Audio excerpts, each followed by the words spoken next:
Josephine, thank you so much for hanging out today. You have been on my podcast, Inside the Mind. We've talked podcasting and a bunch of other stuff before. Today, I want to dive into YouTube and kind of workshopping some content creation and how to like repurpose some of your energy. Because you are somebody that I've been watching do this for a little while, and you crossed 200 subscribers or something like that on YouTube, which for some people who are listening, if you're doing YouTube, you know how hard that is, and that's awesome. And for people who don't, it's different than Instagram, right? YouTube numbers, and it is breaking past that 100 is a big deal. So you're going to kind of share some of the things you did that were really like low hanging fruit that I think a lot of people could take advantage from, or pick out their pieces and implement for their situation. So thanks for hanging out today. Yeah, thank you for having me. I'm excited to talk more about this. Yeah. So tell me, your YouTube, we were just talking a little bit off air. Your YouTube channel has documented your fitness. You're a coach that works a lot with celebrities and trains them and stuff like that. And you also competed in bikini bodybuilding competitions. And so this would really kind of like take you behind the scenes and allow you to feel like you did this mainly through shorts, which is kind of the other crazy part.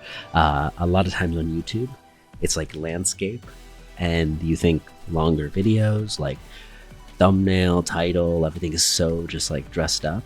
But shorts is a relatively new thing. And you're somebody who, since I think you said January, you've missed only a couple days, right? Yeah.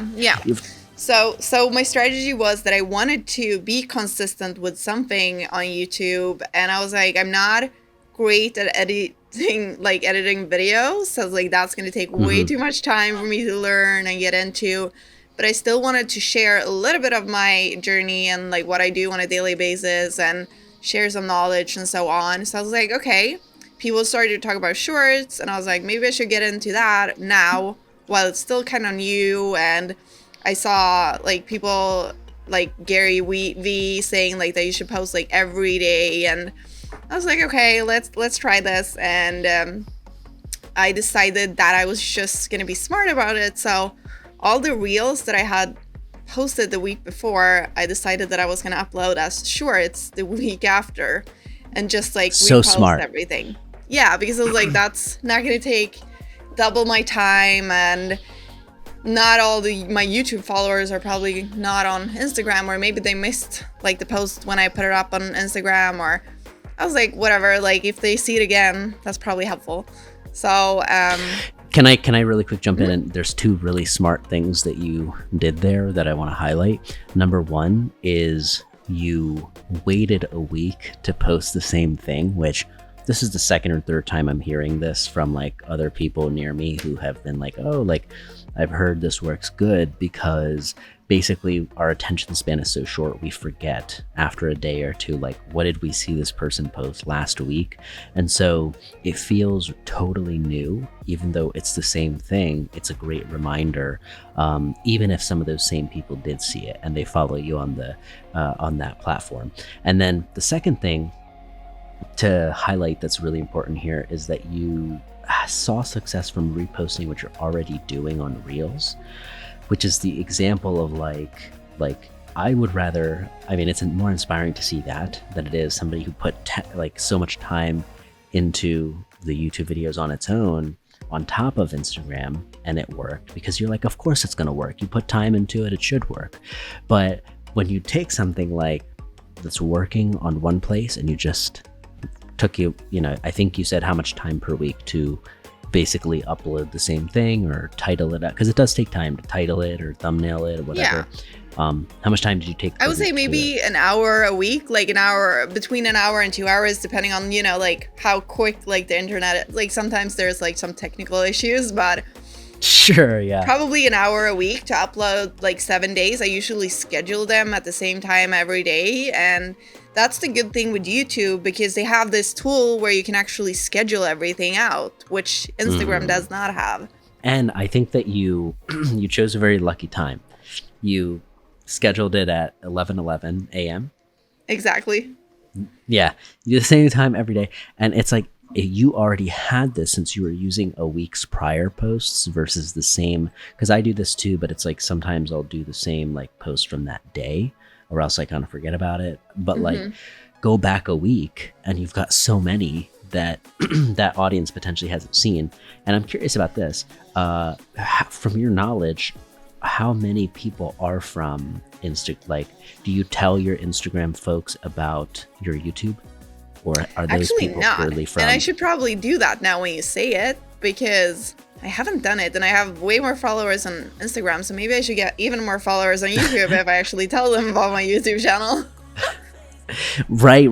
Well, that's one way to look at it. But two, I think it's so cool that it grew on its own without assistance. Like that's because it's a separate audience. Those people, I guarantee you, are not the same people that are on Instagram. Because like, I don't know, the algorithms just probably found new folks that are hanging on YouTube, but the behaviors and whatnot are different. Like a lot of those people sometimes don't consume you the same way maybe on Instagram. So however they found it is cool. I'm curious now after that, what have you noticed? Like any I don't know, like engagement from it or conversations that have happened? Like what's your plan or what you would like to see come out of your doing YouTube, I guess? Yeah, so for now, I think first of all, it was just more of a challenge. Like I challenged myself to keep doing it and see how much I could grow YouTube. And of course, I want to help more people. So I do want to get like clients from it and so on. But I just most of all want to share the information and knowledge that I have in order to help more people that way.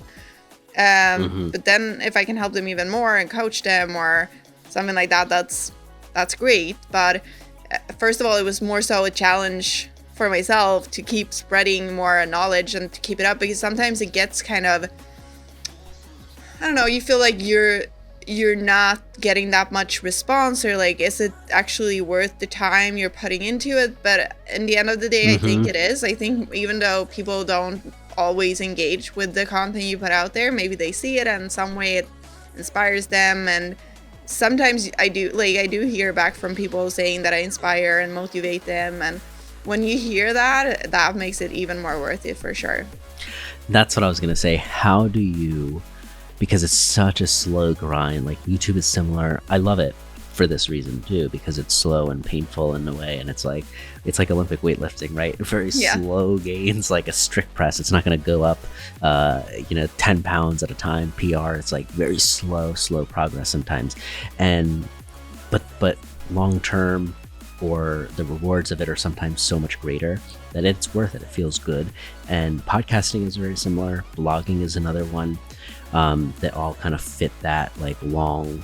It's like investing in a retirement fund or 401k. You gotta it's not gonna flip overnight. But Instagram and that stuff is like crypto, right? You're like, okay, this could flip. I could make money. I could become a millionaire overnight, or that's the perception. Now, how do you put it? And I think it's true in any of these platforms you choose, wherever you choose to create content, you're gonna face this. Is like you run up against, okay, I'm not getting a response or enough response. This doesn't feel like it's really worth doing. What in those times actually did help you to keep going? Is it the I think you're right. Like those messages are very powerful. It can honestly, like one can keep you going for months, right? So was it the messages and you just kind of like it came at the right time every time, like you were needing it? Yeah, I feel like they actually do come at the right time most of the time. But also, I think it's more so because I'm used to it from both like Olympic lifting, as you mentioned, but also from the bodybuilding aspect of things. There are like, if I want to see success, I know that I have to keep going. So it's more so for me, as it is with bodybuilding, planning it out and having it as a weekly or daily routine that you always like put in as a task to get done.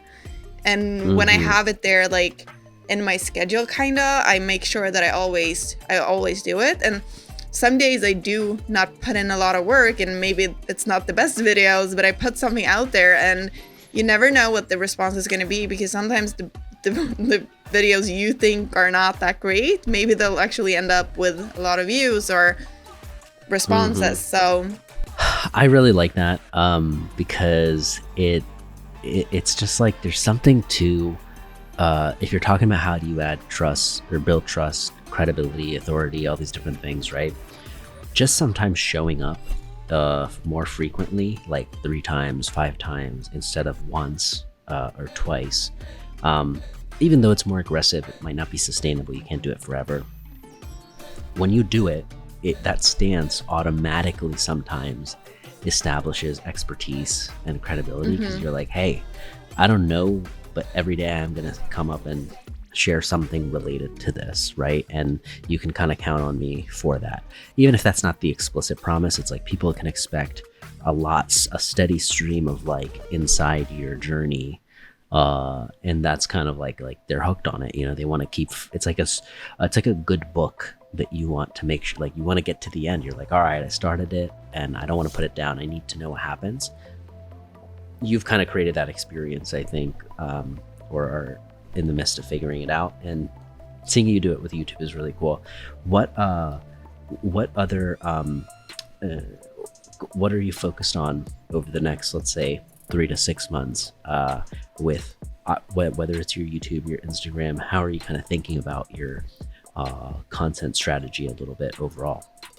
Yes, I've been thinking a lot about it, and I always feel like it's hard to know exactly what the audience wants, and sometimes when you ask, you might not get really the answer. And I try to give what I think they want, but I feel like I want to niche it down a little bit more, like have more maybe just like put out workouts and lifestyle hacks. So I'm thinking about like doing that more as a, like probably more so like my bodybuilding kind of like routines and journey, share what I do that I see success in, because sometimes, or a lot of times, I overthink things, and I'm like, I don't know if this is right, or if I should frame it like this, or if I can say it like that. But I'm like, everybody's gonna have a different experience with things, and like people think that there is like a magic way to do it, or a quick fix, or a fad diet that will work magically. And I just feel like I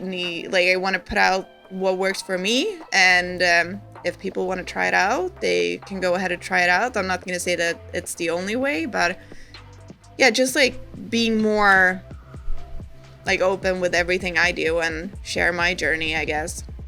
You know what's fascinating about that?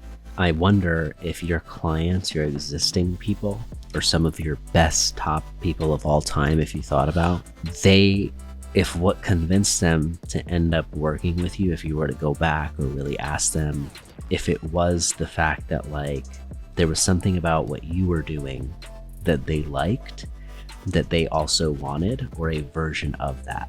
I want, like, it may not always be true, but maybe in your case, like, oh, like the way you're like the workout program you're doing, the like whatever, like this person saw success and they used your thing. Like, I don't know, what's your experience on that with like what you think maybe the top people that you've worked with, like why did they end up choosing you maybe?